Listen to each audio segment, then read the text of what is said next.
what a beautiful windy day. All right, well, so windy, but it's beautiful. The clouds are coming out.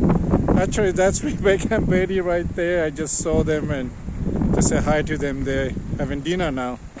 All right, it's a beautiful, gorgeous day. Today's Wednesday.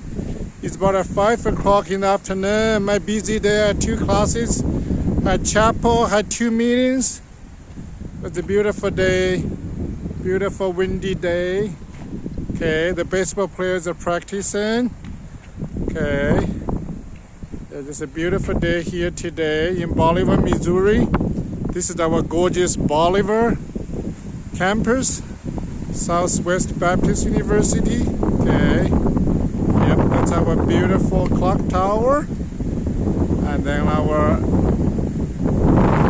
Pine Auditorium chapel is also out there too. Anyway, it's very windy. Yeah.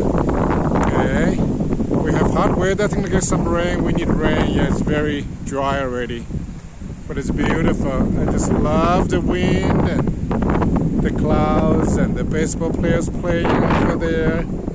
All right, thank you for watching. Have a great evening. Okay, bye bye.